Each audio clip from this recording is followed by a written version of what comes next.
إن الحمد لله نحمده ونستعينه ونستغفره ونعوذ بالله من شرور أنفسنا وسيئات أعمالنا من يهده الله فلا مضل له ومن يضلله فلا هادي له أشهد أن لا إله إلا الله وحده لا شريك له وأشهد أن نبينا محمدا عبده ورسوله لا نبي بعده اللهم صل وسلم وبارك على سيدنا محمد وعلى آله وأصحابه أجمعين سبحانك لا علم لنا إلا ما علمتنا إنك أنت العليم الحكيم اللهم علمنا بما ينفعنا وانفعنا بما علمتنا إنك على كل شيء قدير أما بعد Ma'asyiral muslimin rahimakumullah. Alhamdulillah, dengan izin dan karunia Allah Subhanahu wa taala kita bisa melaksanakan kembali agenda kita, kajian kita Riyadhus Shalihin.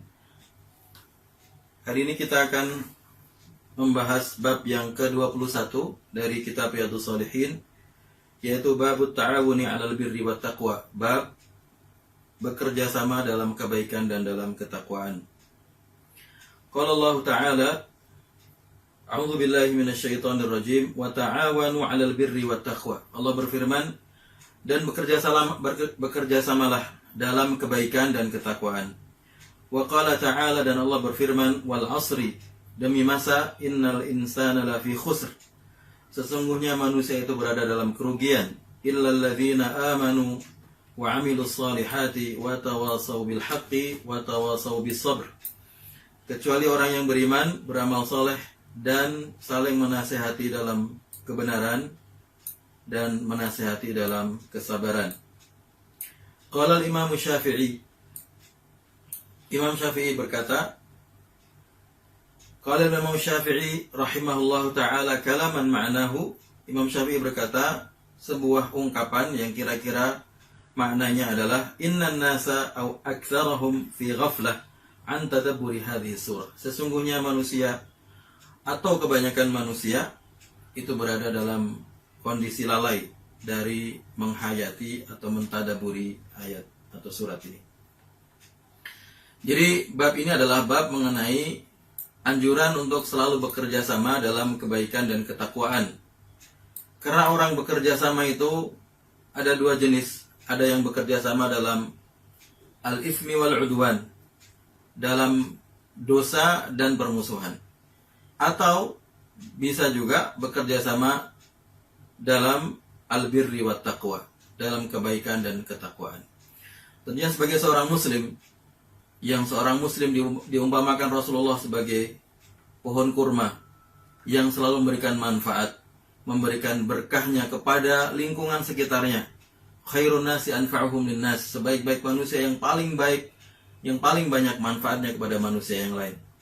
Maka sebagai seorang muslim, kerjasama yang dilakukan adalah kerjasama dalam kebaikan, bukan kerjasama dalam keburukan, bukan dalam dosa. Seorang muslim tidak mempunyai keinginan untuk menyebarkan kerusakan, menyebarkan perbuatan-perbuatan yang menjadi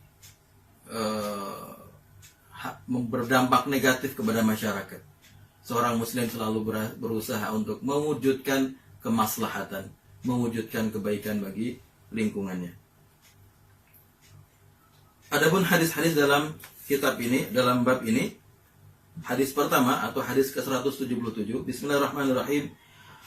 Wa an Abi Abdurrahman Zaid ibn Khalid al-Juhani radhiyallahu taala anhu qala. Dari Abu Abdurrahman Zaid bin Khalid al-Juhani radhiyallahu taala anhu, dia berkata, qala Rasulullah sallallahu alaihi wasallam, Rasulullah bersabda, man jahhaza ghaziyan fi sabilillah faqad ghaza. Barang siapa yang menyiapkan orang yang berperang di jalan Allah, maka dia benar-benar telah ikut berperang. Wa man khalafa ghaziyan fi ahlihi bi khairin faqad ghaza. Dan barang siapa yang menjaga keluarga orang yang sedang berperang di jalan Allah, maka dia juga betul-betul telah ikut berperang. Muttafaqun alaih, hadis diriwayatkan oleh Bukhari Muslim, hadis yang sahih. Rawi dari hadis ini adalah Zaid bin Khalid al-Juhani. Zaid bin Khalid al-Juhani, kunyahnya Abu Abdurrahman. Kunyah itu adalah nama sebutan orang Arab yang diawali dengan Abu atau Ummu. Orang Arab terbiasa kalau mereka ingin memuliakan seseorang ketika memanggil tidak memanggil namanya secara langsung, tetapi menyebutnya dengan kunyahnya, yaitu dengan menyebut Abu, artinya ayah, ayah dari anaknya. Misalnya Abu Abdurrahman berarti ayah dari Abdurrahman. Kunyah dari Zaid bin Khalid al-Juhani adalah Abu Abdurrahman atau Abu Talha. Beliau termasuk di antara sahabat yang ikut dalam perjanjian Al-Hudaybiyah, perang Hudaybiyah, dan beliau waktu itu membawa bendera kaumnya, kaum Juhainah. Beliau meriwayatkan hadis dari Nabi Muhammad SAW dan dari beberapa sahabat yang lain seperti Utsman, Abu Talha, Aisyah, dan yang meriwayatkan dari beliau anak-anaknya dan juga beberapa orang tabi'in seperti Atha bin Rabah, Atha bin Yasar, dan lain-lain. Hadis yang diriwayatkan tidak terlalu banyak, hanya 81 hadis.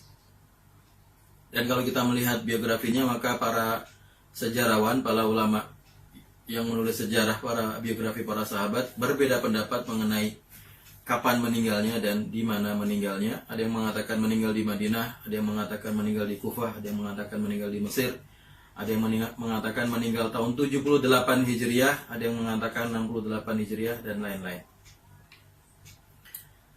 Tidak terlalu banyak informasi mengenai sahabat ini, tapi beliau termasuk di antara sahabat-sahabat yang meriwayatkan hadis.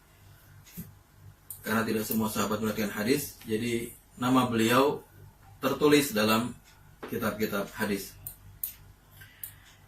Dalam hadis ini Rasulullah SAW menjelaskan mengenai pahala orang yang menyiapkan orang yang berjihad di jalan Allah, atau pahala orang yang merawat keluarga orang yang sedang berperang di jalan Allah. Jadi menyiapkan atau membantu orang yang berperang di jalan Allah, yang sedang berperang di jalan Allah, itu dengan dua cara. Yang pertama adalah memberikan bekal, menyiapkan bekalnya untuk berperang. Atau, dan ini banyak dilakukan oleh para sahabat waktu itu, seperti dalam kisah yang kemarin kita sebutkan, Utsman bin Affan memberikan semua kafilah dagangnya untuk menyiapkan perang Tabuk. Atau yang kedua adalah memelihara atau mengasuh atau memberikan menjaga keluarga orang yang sedang berperang di jalan Allah. Dan ini kita lihat Rasulullah SAW dalam semua peperangan yang beliau keluar dari Madinah.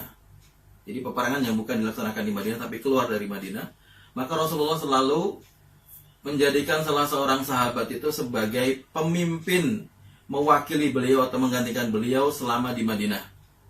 Dalam beberapa hadis kita melihat misalnya Abdullah bin Ummi Maktum bin Ummi Maktum pernah menjadi wakil Rasulullah di Madinah.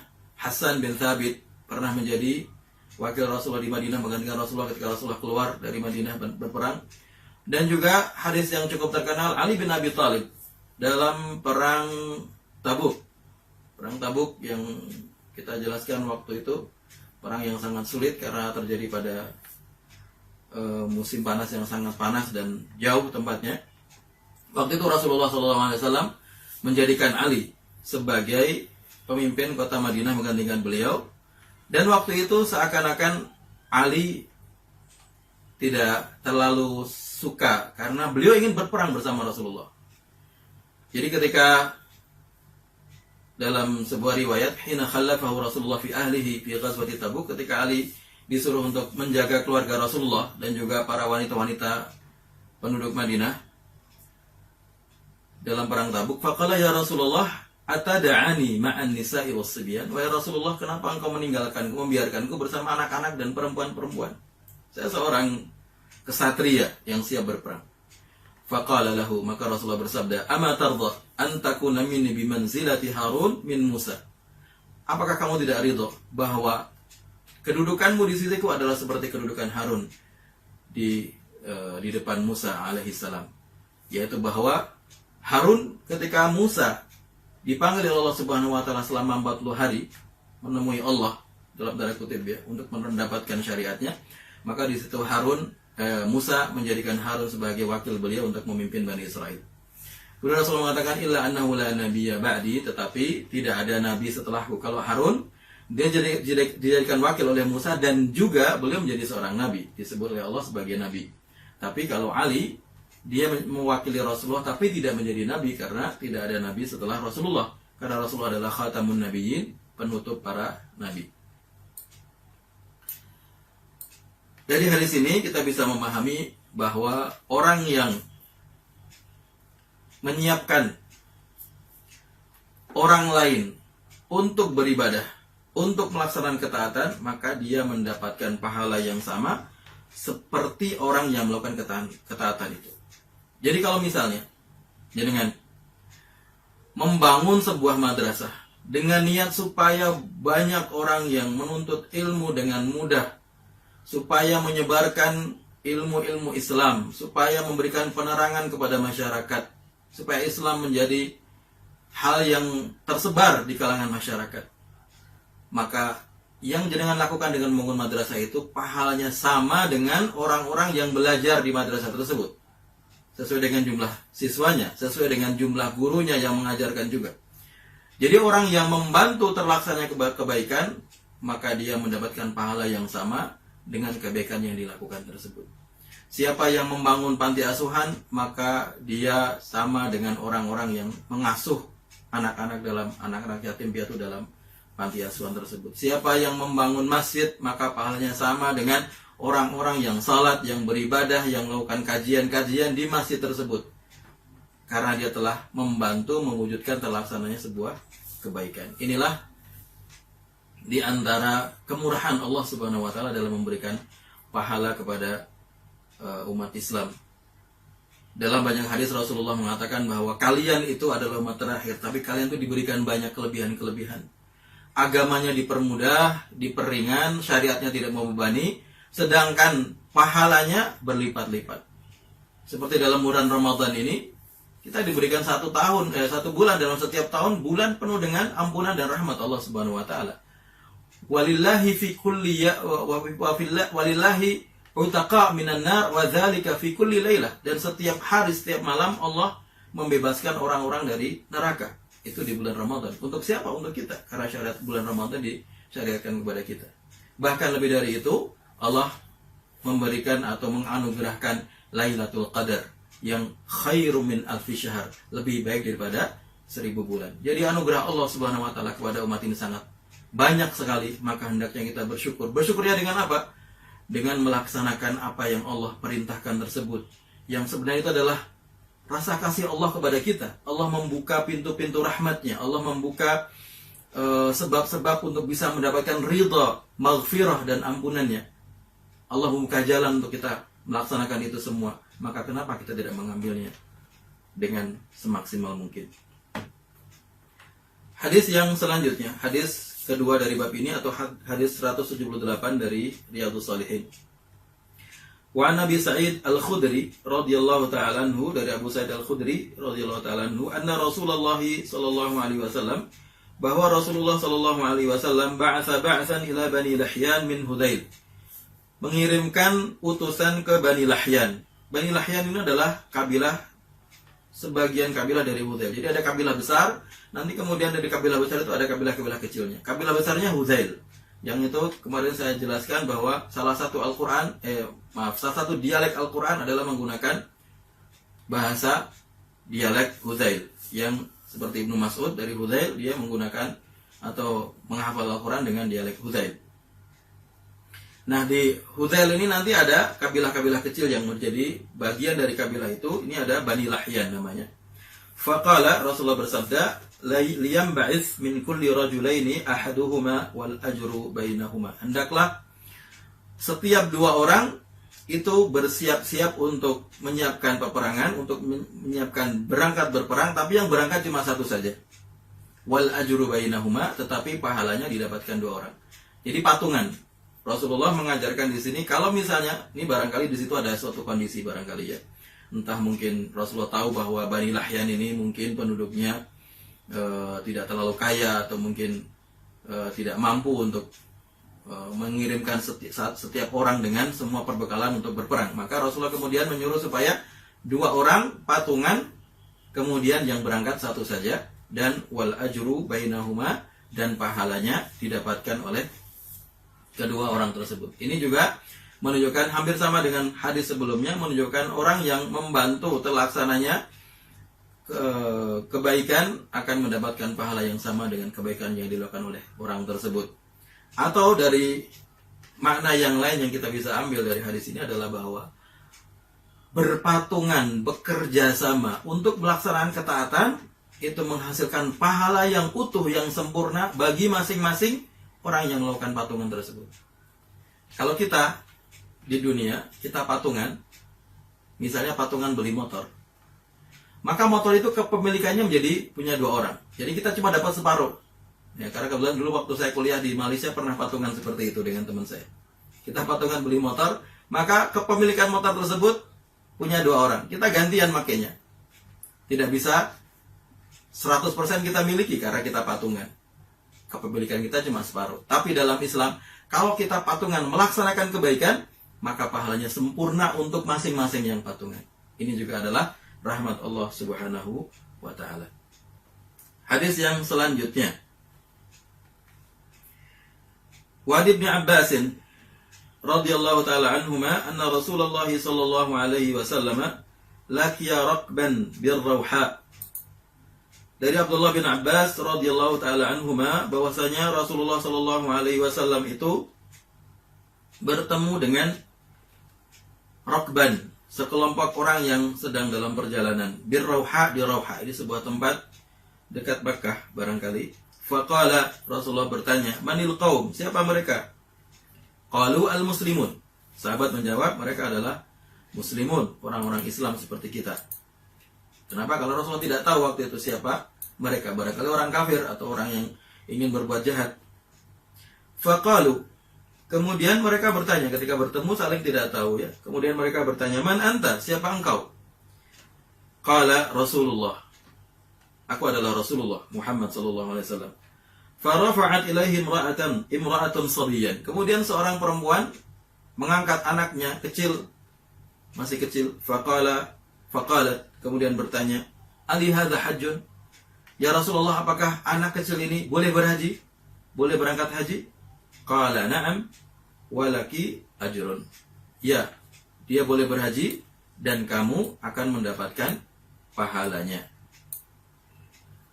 Hadis ini diriwayatkan oleh Imam Muslim, hadis yang sahih. Perawi sahabinya, sahabat yang meriwayatkannya adalah Abdullah bin Abbas radhiyallahu taala anhu, habrul ummah, disebut dengan habrul ummah, orang yang menguasai banyak ilmu keislaman dan menjadi rujukan. Jadi beliau adalah sepupu Rasulullah, ya, putra dari Al-Abbas bin Abdul Muttalib. Al-Abbas paman Rasulullah. Abdullah bin Abbas adalah putra tertua dari Al-Abbas dan mempunyai beberapa adik, di antaranya misalnya Fudail. Al-Fadl bin Abbas, bukan Fudail, Al-Fadl bin Abbas.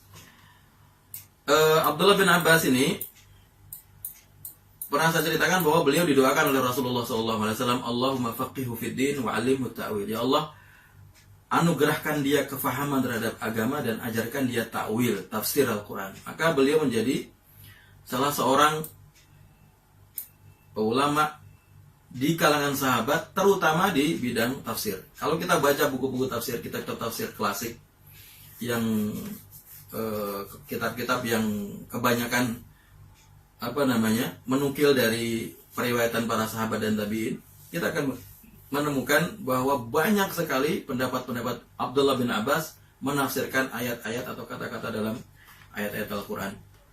Kalau kita bisa melihat misal kitabnya At-Tabari, kitab tafsir At-Tabari, sangat banyak sekali pendapat-pendapat dari Abdullah bin Abbas ini.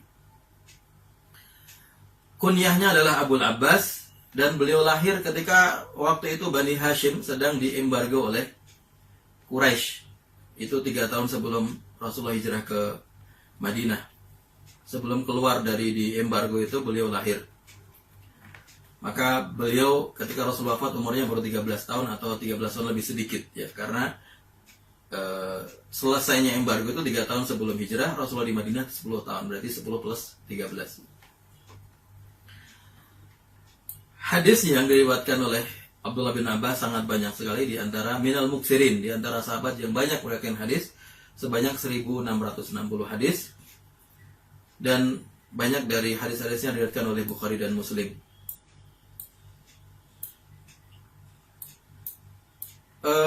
Abdullah bin Abbas ketika masih muda pada zaman Umar menjadi khalifah, berarti beliau Abdullah bin Abbas umurnya baru 20-an tahun.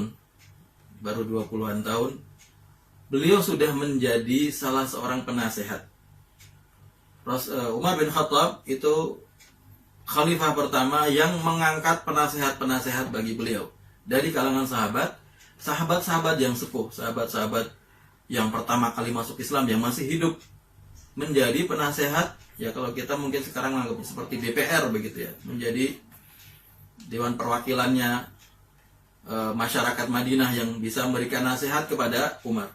Nah, di antara penasehat Umar itu ada satu anak kecil yang masih muda, bukan kecil, masih muda, sangat muda, yaitu Abdullah bin Abbas. Dan waktu itu beberapa orang sahabat ada yang protes kepada Umar, mengatakan, kalau anak kecil ini, anak muda ini dimasukkan dalam lembaga kita ini, berarti anak saya juga punya hak dong untuk dimasukkan, kan sama umurnya. Umar mengatakan, tapi anak ini beda. Ini anak muda tapi ilmunya seperti orang tua. Kenapa demikian? Karena Abdullah bin Abbas dari kecil beliau sudah punya fokus untuk belajar agama, dan karena tadi doa Rasulullah. Diceritakan ketika Rasulullah wafat, kemudian beliau mengetahui bahwa sekaranglah saatnya saya harus belajar dan meriwayatkan hadis sebanyak-banyaknya dari sahabat Nabi. Karena kalau bertanya kepada Nabi sudah tidak ada. Tinggal para sahabatnya. Kalau nanti saya misalnya telat belajar, maka nanti para sahabat meninggal, saya tidak punya sumber lagi. Maka kemudian begitu Rasulullah wafat umur 13 tahun, beliau kemudian sangat rajin mendatangi satu-satu orang sahabat untuk bertanya masalah agama. Sampai diceritakan suatu saat pada siang hari yang sangat panas, beliau mendatangi rumah sahabat. Kita tahu Madinah ketika musim panas ya, anginnya itu panas, seperti berada di depan tungku. Anginnya itu angin yang panas begitu, kering dan panas. Nah, beliau ketika datang ke rumah sahabat itu, ternyata sahabatnya sedang tidur siang, qailulah. Mungkin habis zuhur tidur. Kemudian Abdullah bin Abbas menunggu di depan pintu dengan panas yang menerpa, dengan debu pasir yang menerpa, sampai sahabat itu keluar untuk sholat asar. Bangun sholat asar, ketika mau ke masjid, kemudian tahu ternyata Abdullah bin Abbas di depan pintu. Kemudian sahabat itu mengatakan, kenapa engkau tidak membangunkan aku, wahai sepupu Rasulullah Sallallahu Alaihi Wasallam? Abdullah bin Abbas mengatakan, saya tidak ingin mengganggu. Diceritakan juga bahwa beliau ketika semangat belajar itu mengajak teman-teman sebayanya untuk sama-sama, mari kita belajar. Falna'khud min ashabi Rasulillah Sallallahu Alaihi Wasallam fa innahu al-yawma kuthur. Mari kita belajar kepada para sahabat karena mereka itu banyak sekarang, masih banyak hidup. Orang-orang yang menjadi kunci dari sejarah Islam, dari peristiwa-peristiwa yang terjadi kepada agama ini, mereka lebih tahu. Mari kita belajar kepada mereka. Kemudian sahabat itu, anak kecil ya, sebaya dengan beliau, mengatakan, emang siapa yang akan butuh dengan ilmu kita kalau para sahabat itu masih ada? Kita belajar juga ngapain begitu? Wong nanti juga kita ilmunya nggak akan kepake. Wong masih ada orang sahabat-sahabat sepuh yang lebih alim, yang lebih menguasai. Dan ternyata benar, anak itu tidak mau belajar, teman yang diajak tidak mau belajar, dan tidak menjadi apa-apa, diceritakan begitu. Tetapi Ibnu Abbas kemudian menjadi seorang ulama yang bergelar Habrul Ummah. Diceritakan ketika beliau mengajar di Makkah. Beliau mengajar di Makkah, beliau lama tinggal di Makkah dan mengajar di sana. Setiap hari rumah beliau, di depan rumahnya itu penuh dengan orang seperti orang demonstrasi. Kemudian nanti di depan pintu rumahnya ada disebut dengan bawab ya, atau hajib, orang yang menjaga pintu. Kemudian orang ini mengumumkan, siapa sekarang yang belajar fikih silakan masuk. Jadi belajar fikih semua, syariat semua. Siapa yang sekarang belajar hadis silakan masuk. Jadi bergantian begitu. Siapa yang belajar tafsir silakan masuk. Bergantian, bergelombang-gelombang, saking banyaknya orang yang belajar kepada Abdullah bin Abbas rahimahullah wa radhiyallahu an. Kemudian pada akhir hayatnya, pada masa Abdullah bin Zubair, beliau diasingkan atau diminta untuk pindah ke Taif, dan kemudian beliau meninggal di Taif Taif adalah sebuah kota di dekat Makkah ya, di daerah dataran tinggi, banyak buah-buahan di sana. Ketika meninggal yang mensolatkan di antaranya adalah Muhammad ibn Hanafiyah, putra dari Ali bin Abi Thalib, tapi bukan dari Fatimah, dari istri yang lain. Baik, di sini diceritakan bahwa Rasulullah SAW bertemu dengan sekelompok orang di Rauha. Kalau dilihat dari siaknya, ini kemungkinan besar atau bahkan hampir bisa dipastikan adalah terjadi ketika Haji Wada. Ketika Haji Wada kita tahu ratusan ribu sahabat yang ikut bersama Rasulullah SAW dari segala penjuru datang ke Makkah untuk ikut berhaji. Nah, dalam perjalanan ini, entah ini ketika sedang haji atau sebelum sampai ke Makkah, Rasulullah bertemu dengan sekelompok orang yang juga akan berhaji. Kemudian Rasulullah bertanya, siapa mereka? Ini bisa kita ambil pelajaran bahwa kalau kita tidak tahu, hendaknya kita bertanya, karena kita tidak tahu nanti kalau apalagi dalam perjalanan seperti ini bisa jadi ada hal-hal buruk yang bisa terjadi. Kalau misalnya mereka orang-orang jahat, mereka dirampok misalnya dan seterusnya, kita tahu pada zaman itu di masa Rasulullah jalan itu tidak aman karena melewati padang pasir yang luas dan tidak ada belum ada polisi dan seterusnya, tidak ada jalan yang sudah dibangun dan seterusnya. Itulah kenapa Rasulullah mengatakan la yahillu limra'atin an tasafira fawqa thalathati ayyam illa ma'a dhi mahram. Tidak halal bagi seorang perempuan untuk bersafar, melakukan perjalanan lebih dari 3 hari kecuali dengan mahramnya. Di antara ilahnya, ini dijelaskan oleh Syekh Qardawi, bahwa di antara sebabnya adalah karena jalan pada waktu tidak aman. Berbeda dengan zaman sekarang. Jarak perjalanan 3 hari kalau sekarang bisa ditempuh dengan 1 jam 2 jam. Ya, kita misalnya pergi ke Malaysia itu kalau zaman dulu bisa jadi berhari-hari, bisa jadi berminggu-minggu. Sekarang cuma sekitar 1 jam saja dari Jakarta. Itu kalau sekarang aman, tapi kalau pada zaman dulu tidak aman. Oleh karena itu tidak boleh seorang wanita berjalan sendiri, bepergian sendiri tanpa orang yang melindunginya, mahramnya. Jadi Rasulullah bertemu dengan sekelompok orang ketika Haji Wada ini, kemudian bertanya, maka kemudian dijawab oleh sahabat al-muslimun, mereka adalah orang-orang Islam seperti kita. Kita bisa ambil pelajaran dari jawaban ini bahwa kita boleh memuji seseorang, tapi bukan dengan niat untuk memuji, tapi dengan niat untuk kita boleh memuji di depan orang tersebut ya, dengan niat, bukan dengan niat memuji, tapi dengan niat untuk menjelaskan. Kenapa? Karena memuji di depan orang itu dilarang oleh Rasulullah SAW. Memuji di depan orangnya tidak boleh. Ada seorang yang rajin ibadah, kemudian kita memuji-muji dia di depannya, tidak boleh. Rasul mengatakan laqad afsadta alaihi dinahu. Kalau kamu muji-muji seperti itu, kamu merusak agamanya. Maksudnya dia akan muncul perasaan sombong, barangkali perasaan wah ya saya orang hebat.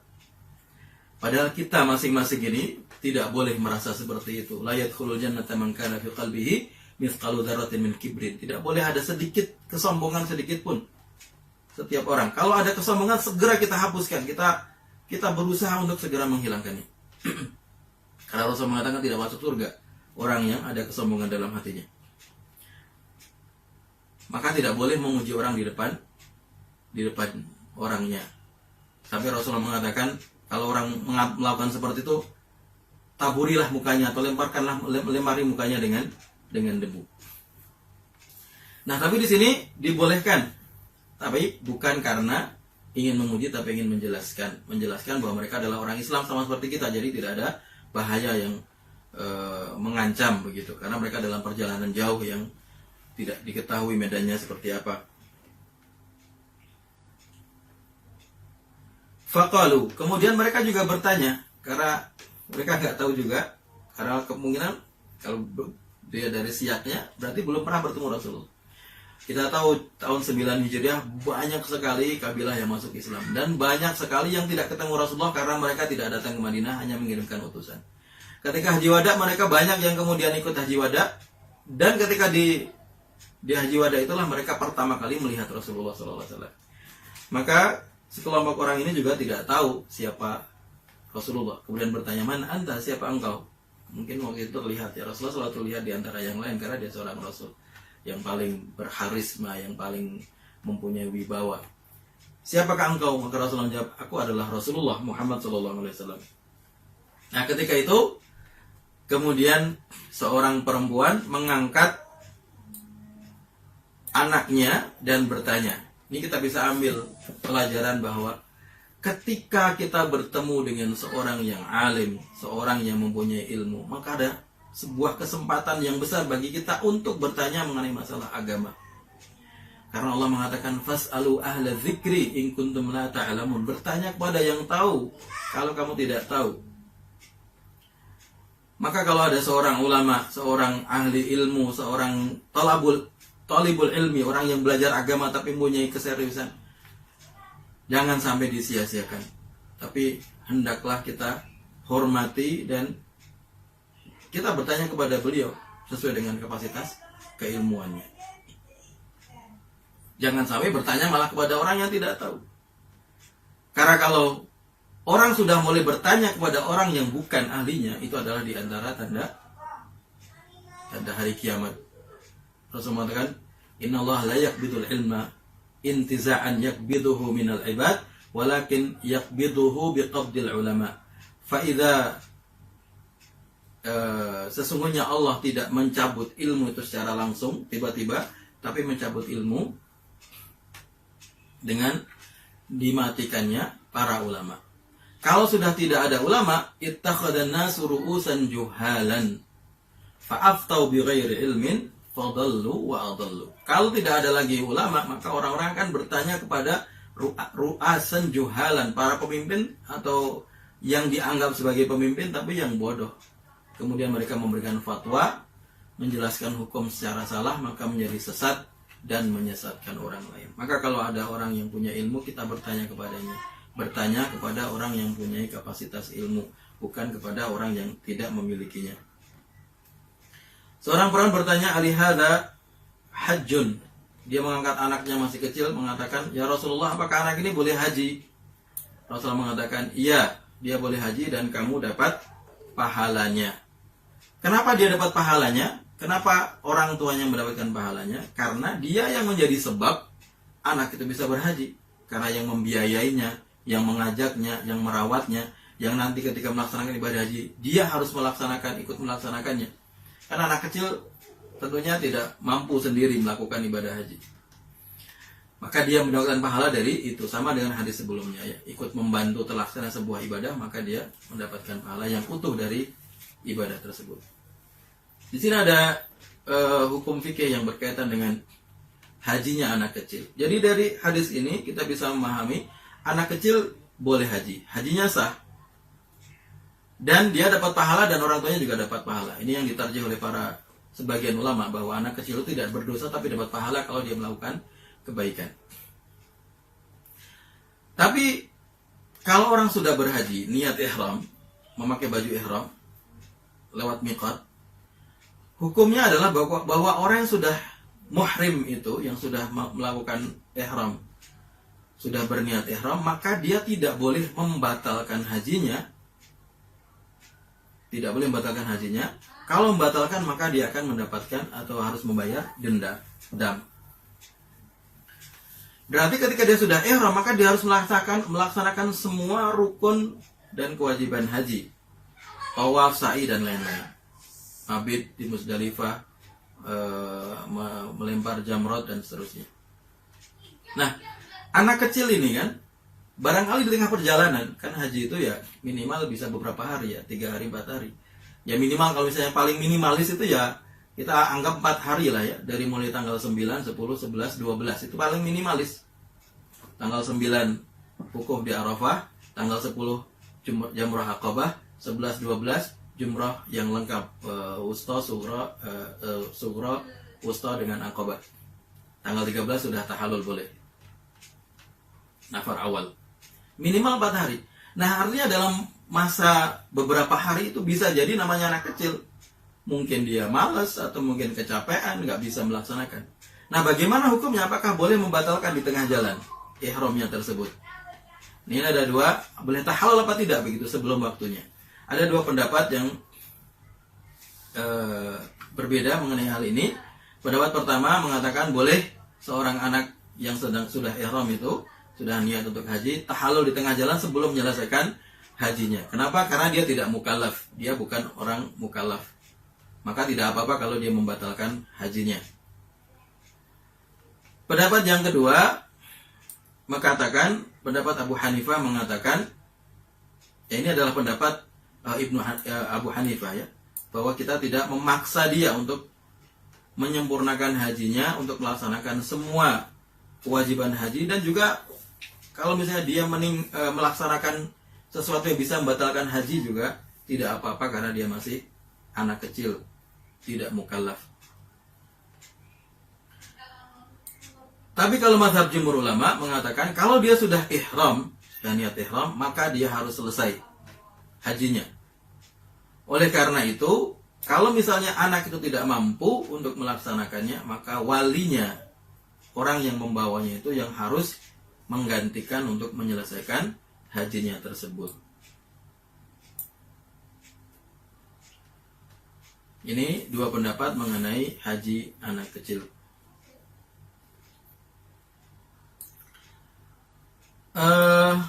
Mungkin ada orang bertanya, anak kecil haji, terus niatnya apa sah begitu? Wong dia namanya kecil, barangkali misalnya ada umur anak 3 tahun, 4 tahun, 5 tahun. Apa sah niatnya seperti itu? Ulama mengatakan yang berniat adalah walinya. Kalau dia misalnya belum mumayyiz, belum bisa memahami, nggak tahu, umur 3 tahun misalnya, maka walinya yang meniatkan bahwa dia diajak untuk melaksanakan amalan-amalan haji tersebut, dan orang tuanya meniatkan anak ini diniatkan untuk melaksanakan haji. Jadi yang melaksanakan, yang mewakili niatnya adalah walinya atau orang yang membawanya tersebut.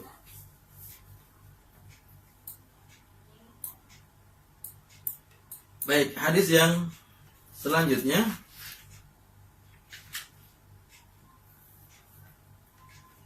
hadis keempat atau hadis terakhir dari bab ini, atau hadis ke-180.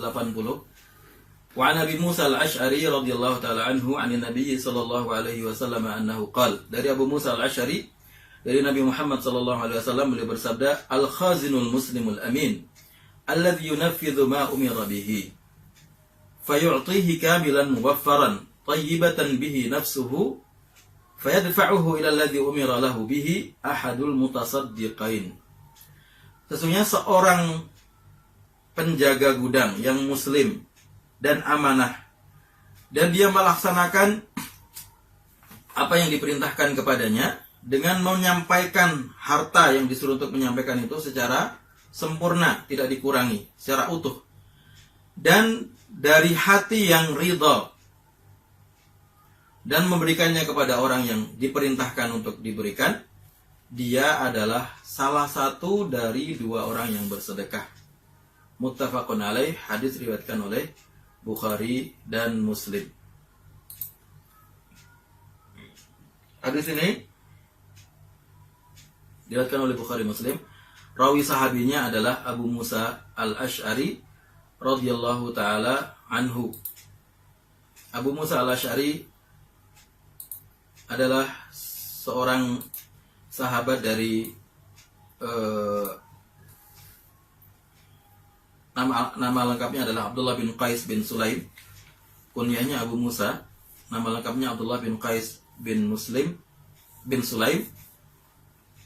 Dari kabilah Al-Asy'ariyin. Beliau masuk Islam ketika masih di Makkah. Asy'ari ini di Yaman ya. Jadi ketika Rasulullah masih di Makkah, beliau masuk Islam. Kemudian beliau kembali ke Yaman. Kemudian datang bersama kaumnya sebanyak 50 orang. Jadi beliau pulang itu kemudian berdakwah, kemudian membawa 50 orang naik kapal yang terdampar di Habasyah. Jadi beliau naik kapal, entah tujuannya saya tidak tahu, ini tidak dijelaskan. Naik kapal kemudian terdampar di Habasyah. Habasyah itu sekarang di Ethiopia. Dan ternyata di sana bertemu dengan Ja'far bin Abi Thalib. Ja'far waktu itu adalah ketua delegasi yang Rasulullah perintahkan untuk membawa para sahabat yang waktu itu disiksa, banyak yang disiksa di Makkah, kemudian disuruh untuk berhijrah ke Habasyah, karena di Habasyah ada seorang Raja Najasyi namanya, yang membantu, yang mau membantu orang-orang yang beriman. Maka kemudian beliau tinggal di sana di Habasyah bersama rombongan umat Islam yang hijrah ke Habasyah tersebut. Dan kemudian baru datang ke Madinah itu setelah perang Khaybar. Perang Khaybar tahun ke-7 Hijriah. Jadi bersama Rasulullah tidak terlalu lama ya, karena beliau baru datang ke Madinah lagi setelah perang Khaybar. Maka beliau tidak terlalu banyak ikut peperangan. Di antara yang beliau ikuti adalah Ghazwatu Autas, perang Autas, yaitu perang setelah perang Hunain. Perang Hunain sendiri setelah Fathu Makkah ya, di awal tahun ke-9 Hijriah. Tapi walaupun demikian, beliau seorang sahabat yang mulia dan memperlihatkan perjuangannya yang luar biasa, maka Rasulullah pernah mendoakan, Allahumma ighfir li Abdullah bin Qais dzambahu wa adkhilhu yaumal qiyamati mudkhalan kariman. Didoakan Rasulullah, ya Allah ampunilah kepada Abdullah bin Qais ini, Abu Musa al-Asy'ari, dan masukkanlah pada hari kiamat ke dalam surga dengan dimuliakan. Beliau kemudian diutus oleh Rasulullah ke Yaman bersama dengan Mu'adz bin Jabal menjadi pendakwah di sana. Karena Yaman luas, mungkin barangkali tempat yang dikirimkan berbeda dengan Mu'adz, tapi sama-sama ke Yaman. Karena Ali bin Abi Thalib juga sama, dikirimkan ke sana juga.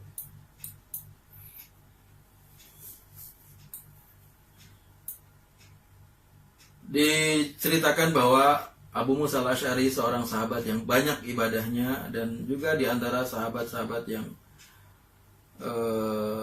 menjadi rujukan dalam masalah agama. Baik, dalam hadis ini Abu Musa al-Asy'ari menceritakan bahwa Rasulullah bersabda, seorang yang menjadi penjaga gudang atau orang yang diamanai untuk menjaga harta orang lain. Ya, ini kita al-khazin itu artinya seperti itu, tapi kalau kita kontekstualisasikan dalam kehidupan kita, bisa jadi misalnya dia seorang akuntannya, seorang yang kaya misalnya, atau siapapun, bendahara, atau siapa yang dia memegang, menguasai ya dalam tanda kutip, yang diperintahkan oleh yang punya uang itu untuk memanage, mengatur uangnya atau kekayaannya. Nah, kalau dia dalam konteks ini, hadis ini Rasulullah mengatakan, kalau dia menjaga gudang, kemudian diperintahkan untuk menyampaikan sedekah kepada orang lain, dan dia amanah, dia melaksanakan itu dengan baik, sesuai dengan perintahnya.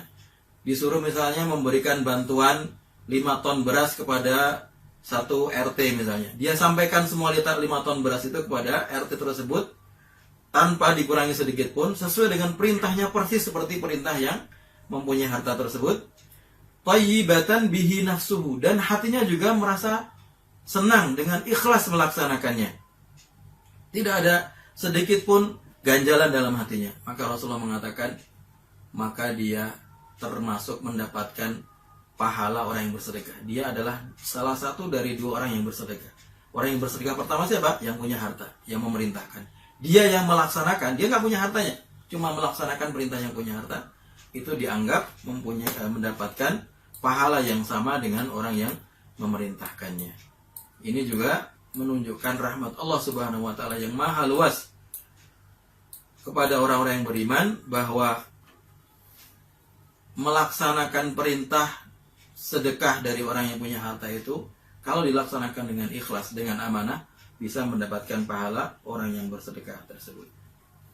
Jadi ini 4 hadis ini saya kira isinya hampir sama semuanya, menjelaskan mengenai pahala yang didapatkan dari orang yang ikut terwujudnya atau terjadinya sebuah amalan soleh yang diniatkan untuk Allah Subhanahu wa taala. Baik, kita masuk di bab selanjutnya, bab ke-22. Babun nasihah. Bab nasihat. Qala ta'ala, Allah berfirman, innamal mu'minuna ikhwah, sesungguhnya orang yang beriman itu adalah bersaudara. Wa qala ta'ala ikhbaran an Nuh, dan Allah berfirman menceritakan mengenai Nabi Nuh, wa ansahu lakum, Nuh mengatakan, dan aku memberikan nasihat kepada kalian. Wa an Hud, dan juga Nabi Hud pernah mengatakan, wa ana lakum nasihun amin, dan aku adalah seorang yang amanah dan memberi nasihat kepada kalian. Jadi hadis ini, bab ini memuat hadis-hadis tentang amanah. Hanya ada 3 hadis di sini, tentang nasihat, bukan amanah, tentang nasihat, dan hanya ada 3 hadis dalam bab ini. Nasihat sendiri artinya adalah memberikan pandangan yang baik ya kepada orang lain. Dan nasihat ini di antara kewajiban seorang muslim kepada muslim yang lain. Rasulullah mengatakan, hakul muslimi alal muslimi sittun. Hak seorang muslim yang bisa didapatkan dari muslim yang lain, yang menjadi kewajiban dia kepada kita, kepada muslim itu ada 6. Jadi masing-masing kita punya 6 hak dan punya 6 kewajiban juga, karena kita sama-sama muslim. Yang pertama, idza laqitahu fasallim alaihi. Kalau bertemu, ucapkan salam. Kewajiban kita bertemu dengan orang muslim, mengucapkan salam. Sekarang mungkin tidak terlalu diamalkan ya. Kalau di Arab itu menjadi budaya. Jadi ketemu di mana-mana, assalamualaikum, assalamualaikum. Di kita nggak terlalu. Kalau kita mungkin menegur, tapi tidak dengan assalamualaikum. Ya, ini perlu dibudayakan. Tidak apa-apa. Ya, assalamualaikum, assalamualaikum. Kita budayakan karena Rasulullah mengatakan, kalau kita saling mengucapkan salam, maka kita akan saling mencintai. Yang kedua, idza laqita fasallim alaihi. Yang kedua, idza da'aka fa'ajibhu. Kalau seorang muslim memanggilmu, mengundangmu, datang ke rumahnya untuk kondangan, untuk diajak makan, atau untuk apapun, diundang datang ke rumahnya, fa'ajibhu, maka datanglah. Kalau tidak mempunyai uzur, kalau tidak punya kesibukan, kalau tidak mempunyai hal yang menjadi penghalang untuk bisa hadir, hadirilah semampumu. Wa idza da'aka fa'ajibhu wa idza stansahaka fansahhu. Yang ketiga, kalau dia minta nasihat, maka beri nasihat. Jadi kewajiban kita, kalau ada seorang muslim meminta nasihat kepada kita, harus diberi nasihat. Nggak boleh kita kemudian, males, nggak kenal. Seorang muslim itu ketika tahu ada orang butuh, apapun dia akan berusaha untuk memenuhi kebutuhan itu kalau dia mampu. Itu yang Rasulullah ajarkan kepada kita. Rasulullah dikatakan, diminta apapun selama yang halal ya, yang halal tidak melanggar perintah Allah, dikasih. Ada orang minta apa kepada Rasulullah, sampai seorang badui yang menarik baju Rasulullah, dia mengatakan, a'tini min malillahi alladzi a'tak. Berilah dari harta Allah yang diberikan kepadamu, bukan dari hartamu sendiri, tapi dari harta Allah. Itu pun Rasulullah tidak marah dan kemudian memberikan sesuai dengan permintaannya. Jadi seorang muslim berusaha memenuhi kebutuhan permintaan saudaranya selama dalam masalah kebaikan, termasuk memberikan nasihat ini. Wa idza stansahaka fansahhu wa idza atisha fahamidallaha fashammithu. Yang keempat, kalau dia bersin kemudian mengucapkan alhamdulillah fashammithu, maka jawablah dengan yarhamukallah. Kemudian yang bersin menjawab lagi yahdikumullah wa yuslihu balakum. Semoga itu semua doa ya. Yang bersin mengatakan alhamdulillah, segala puji bagi Allah, sudah bisa bersin. Kemudian yang mendengar mengatakan yarhamukallah, semoga Allah merahmatimu. Nanti yang bersin menjawab lagi yahdikumullah wa yuslih balakum, semoga Allah memberikan petunjuk dan menyelesaikan membaguskan urusanmu, yang menolongmu dalam segala urusan. Yang kelima, hak yang kelima, wa idza maridha fa'udhu. Kalau dia sakit maka tengoklah, didatang, dibesuk, dijenguk, dilihat bagaimana kondisinya dan didoakan. Rasulullah membesuk sahabat dengan mendoakan dan memberikan kabar gembira, bukan nakut-nakutin. Wah, kamu ini tinggal 3 hari lagi umurmu. Enggak begitu. Tapi diberikan diberi semangat. Insya Allah kamu akan segera sembuh. Atau diberi kabar gembira bahwa orang sakit itu diampuni dosanya. Rasulullah sering mengatakan ketika mendatangi orang sakit, tahurun insya Allah. Kamu akan suci insya Allah. Insya Allah suci dari dosa. Kamu akan diampuni dosa-dosamu dengan sakit ini. Dan yang keenam, yang terakhir, hak yang terakhir adalah wa idza mata fattabi'hu. Kalau dia meninggal maka antarkanlah ke liang lahatnya, ke pekuburan. Jadi nasihat ini menjadi salah satu dari hak seorang muslim yang harus ditunaikan oleh muslim yang lain. Hadis yang pertama, fal awwalu an Abi Ruqayyah Tamim ibn Aus ad-Dari radhiyallahu taala anhu, dari Abu Ruqayyah Tamim ad-Dari, Tamim bin Aus ad-Dari radhiyallahu taala anhu, anna Nabiyya sallallahu alaihi wasallam qala, bahwa Rasulullah sallallahu alaihi wasallam bersabda, ad-dinu an-nasihah, agama adalah nasihat. Qulna, kami bertanya, liman, kepada siapa wahai Rasulullah? Qala, Rasulullah bersabda, lillahi, kepada Allah, wali kitabihi, dan kepada Al-Quran, kitabnya Allah, wali rasulihi, dan utusan Allah kepada Rasulullah, wali a'immatil muslimin, dan kepada umat Islam secara umum, kepada pemimpin umat Islam, wa ammatihim, dan kepada umat Islam secara umum. Rawahu Muslim, hadis diriwayatkan oleh Imam Muslim, hadis yang sahih. Rawi dari hadis ini, perawinya adalah Tamim bin Aus ad-Dari, kunyahnya Abu Ruqayyah, seorang sahabat yang dulunya beliau seorang Nasrani. Tamim ad-Dari sebelumnya seorang Nasrani dan merupakan pendeta pada zamannya. Beliau masuk Islam agak belakangan pada tahun 9 Hijriah, ketika zaman banyak orang masuk Islam itu. Dan beliau adalah sahabat yang pernah bertemu dengan Dajjal dalam hadis riwayat Muslim. Jadi beliau pernah ketika datang kepada Rasulullah, kemudian beliau bercerita bahwa dulu ya, ketika sebelum Islam, dia pernah naik kapal. Kemudian kapal itu tersesat, terombang-ambing di lautan, kemudian terdampar di sebuah pulau. Kemudian di sebuah pulau itu, dia masuk ketemu dengan yang disebut dengan Al-Jassasah. Jassasah ini yang diceritakan dalam hadis itu bahwa dia tinggi besar dan berbulu lebat. Kemudian dia bisa ngomong dan ditanya, ada orang di dalam yang sedang dirantai dan sudah dekat waktunya untuk keluar. Nah, kemudian dia masuk dan melihat itu, melihat Dajjal yang sedang dirantai dengan sifat-sifat ciri-ciri yang dijelaskan Rasulullah Shallallahu Alaihi Wasallam. Dan Dajjal ini kan diantara sesuatu yang diperselisihkan oleh para sahabat, siapa dia dan kapan datangnya, dan mereka sangat khawatir sekali karena Rasulullah selalu memberikan mengingatkan supaya kita bisa terbebas dari fitnah Dajjal, sampai mengajarkan doa supaya kita terbebas dari fitnah Dajjal, dari kerusakan dan ya, fitnah ujian yang diberikan oleh Dajjal kepada orang beriman. Karena dikatakan dalam diantara hadis yang disampaikan Rasulullah, dia bisa menghidupkan orang yang mati, dia bisa membawa surga dan neraka, seakan-akan seperti membawa surga dan neraka, dan surganya adalah neraka yang sebenarnya dan sebaliknya. Jadi fitnahnya sangat luar biasa, sehingga hanya orang-orang yang dipilih Allah dengan iman yang kuat yang bisa selamat dari fitnah Dajjal tersebut. Sehingga Rasulullah mengajarkan kepada kita untuk selalu berdoa supaya dilindungi dari fitnah Dajjal.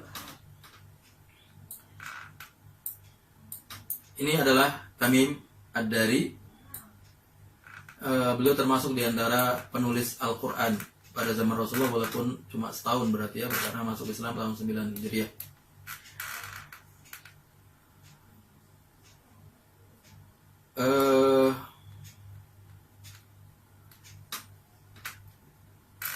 Beliau hadisnya tidak terlalu banyak, ada 18 hadis saja. Meninggal di Palestina pada tahun 40 Hijriah. Dalam hadis ini beliau menjelaskan, meriwayatkan bahwa Rasulullah SAW bersabda, agama adalah nasihat. Jadi agama itu isinya adalah nasihat. Kemudian Rasulullah menjelaskan nasihat itu bisa kepada Allah, kepada Al-Quran, kepada Rasulnya, kepada pemimpin umat Islam, dan kepada umat Islam secara umum. Terus bagaimana kita menjelaskan atau memahami nasihat kepada Allah itu? Nah, di sini para ulama menjelaskan. Nasihat kepada Allah artinya adalah an yakunal insanu daiman, misalnya di Syekh Utsaimin yang menjelaskan, an yakunal insanu daiman dzakran li rabbih wa bi qalbihi wa lisanihi wa jawarihi, yaitu nasihat kepada Allah adalah selalu taat kepada Allah, selalu berzikir kepada Allah dengan hati, dengan lisan, dan dengan perbuatan. Jadi semua amal kita, perbuatan kita, kita persembahkan kepada Allah Subhanahu wa Ta'ala, dan kita niatkan apa yang kita lakukan itu dalam rangka mencari ridha Allah Subhanahu wa Ta'ala. Dan di antara nasihat kepada Allah juga adalah untuk tidak melaksanakan apa yang dilarang oleh Allah Subhanahu wa taala, tidak melakukan yang diharamkan oleh Allah Subhanahu wa taala, dan kita merasa sakit hati kita kalau ada orang yang melanggar perintah Allah dan melanggar apa yang diharamkan oleh Allah Subhanahu wa taala. Kita tidak rela kalau ada hukum Allah yang dilanggar. Itu adalah di antara bentuk nasihat kepada Allah Subhanahu wa taala. Demikian para ulama menjelaskan makna nasihat. Jadi inti nasihat kepada Allah adalah taat dengan sepenuh-penuhnya ketaatan kepada Allah Subhanahu wa taala dengan segala yang dimiliki, termasuk juga berdakwah dan membela agama Allah Subhanahu wa taala. Sedangkan nasihat kepada Rasulullah nasihat kepada Al-Qur'an adalah dengan membela Al-Qur'an, dengan menjaga Al-Qur'an dari penyelewengan, dengan membacanya dengan baik, menghafalnya, dan dengan memahami maknanya serta melaksanakannya. Itu adalah juga nasihat terhadap Al-Qur'an. Juga di antara nasihat kepada Al-Quran adalah mengajarkan makna dari Al-Quran, mengajarkan tafsir Al-Quran kepada manusia. Karena di antara salah satu problem masalah umat Islam yang paling besar di antara yang paling besar adalah bahwa mereka tidak paham dengan Al-Quran. Ini adalah sebuah tragedi. Kebanyakan kita tidak paham isi Al-Quran. Alhamdulillah sekarang semangat orang belajar Al-Quran, ya, belajar tajwidnya, tahsinnya, tilawahnya, dan belajar menghafalnya itu luar biasa. Alhamdulillah. Dibandingkan misalnya 20 tahun, 20-30 tahun yang lalu sangat berbeda sekali. Sekarang rata-rata orang punya anak, pengen anaknya menjadi hafid Al-Quran, dimasukkan dalam pondok tahfidz. Tapi yang masih kurang saya kira adalah pemahaman Al-Quran, memahami makna Al-Quran. Maka kita jarang melihat misalnya orang imam tarawih kemudian menangis ketika sholat membaca Al-Quran. Kenapa? Karena tidak ada paham apa yang dibaca. Ya, sayangnya begitu. Beda dengan para misalnya imam-imam Masjidil Haram, Masjid Nabawi, ketika membaca Al-Quran di tarawih itu banyak yang menangis karena memang dia paham apa yang dibaca. Bahkan saya pernah mengikuti sebuah, waktu itu sholat tarawih di Madinah Ramadan, saya lupa tahun berapa. Ketika itu imamnya Syekh Salah Budair, saya masih ingat sekali. Syekh Salah Budair suaranya mendayu-dayu dan sangat merdu sekali. Waktu itu beliau membaca surat Yusuf. Kita tahu kisah Nabi Yusuf, ya. Dalam surat Yusuf itu yang beliau diajak saudaranya iri kepada dia, kemudian dilemparkan ke dalam sumur dan kemudian hilang dan seterusnya sampai dia ditemukan oleh pembesar di Mesir. Nah, waktu itu ada di belakang saya, agak jauh ya, tapi kedengaran sekali, nangis sampai keras sekali nangisnya. Hampir seluruh yang di soft itu mendengarnya, dan lama sekali nangisnya. Ya, tentunya karena dia memahami makna dari apa yang dibaca oleh imam. Sayangnya kita tidak memahami, atau kebaikan kita tidak memahami.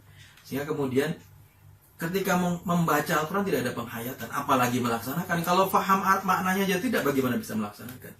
Maka itu tugas kita bersama, ya. Di antara PR kita adalah belajar memahami Al-Quran. Targetkan minimal seumur hidup sekali membaca tafsir Al-Quran utuh dari depan Al-Fatihah sampai An-Nas. Yang bahasa Indonesia sudah banyak tafsirnya. Kita niatkan, ini adalah program lifetime program, ya. Program untuk seumur hidup, sekali saja kita khatamkan membaca tafsir Al-Quran dari awal sampai akhir.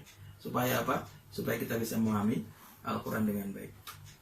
Yang selanjutnya nasihat kepada Rasulullah SAW. Apa nasihat kepada Rasulullah? Yaitu dengan beriman kepada Rasulullah SAW dan mengikuti sunnah-sunnahnya, membela ajarannya, melaksanakan segala apa yang diajarkan oleh Rasulullah SAW sesuai dengan kemampuan kita masing-masing. Dan selanjutnya nasihat kepada para imam atau para pemimpin umat Islam, yaitu dengan memberikan nasihat kebaikan untuk mengingatkan mereka, tidak dibiarkan ketika mereka tersesat, tidak dibiarkan ketika mereka melakukan kezaliman. Rasul mengatakan, afdalul jihadi kalimatu haqqin 'inda sultanin jair. Jihad yang paling utama adalah berkata kebenaran di depan seorang pemimpin yang zalim. Jadi kalau dia zalim, jangan kita biarkan, kita ingatkan. Rasul mengatakan, unsur akhaka zaliman aw mazluman. Tolonglah saudaramu yang zalim ataupun dizalimi. Rasulullah mengatakan, bagaimana mungkin kita kalau kita disuruh menolong yang dizalimi, kita tahu ya Rasulullah. Tapi kalau para sahabat yang bertanya, kalau kita disuruh menolong yang dizalimi, kita tahu. Tapi kalau disuruh menolong yang menzalimi, yang zalim, gimana? Rasulullah mengatakan, engkau mencegah dia dari berbuat kezaliman. Kalau seorang yang punya kekuasaan, punya power, punya pengaruh, punya harta, punya uang, maka dia cenderung untuk berbuat zalim. Para pemimpin, maka rakyatnya tidak boleh diam ketika ada kezaliman. Harus mengingatkan, harus menjelaskan, wahai bapak, ini salah, tidak boleh dilaksanakan, ini melanggar perintah Allah. Itu adalah nasihat kepada para pemimpin. Dan yang selanjutnya adalah nasihat kepada seluruh umat Islam. Ini nasihat secara umum seperti tadi yang kita jelaskan dalam hadis mengenai hak seorang muslim kepada muslim yang lain. Baik, demikian ma'asyiral muslimin rahimakumullah, beberapa hadis yang kita baca hari ini. Semoga menambah ilmu, menambah ketakwaan, dan menambah amal kita nanti di depan Allah Subhanahu wa taala. Subhanakallahumma wa bihamdika asyhadu an la ilaha illa anta astaghfiruka wa atubu ilaik. Wal afu minkum. Wassalamualaikum warahmatullahi wabarakatuh.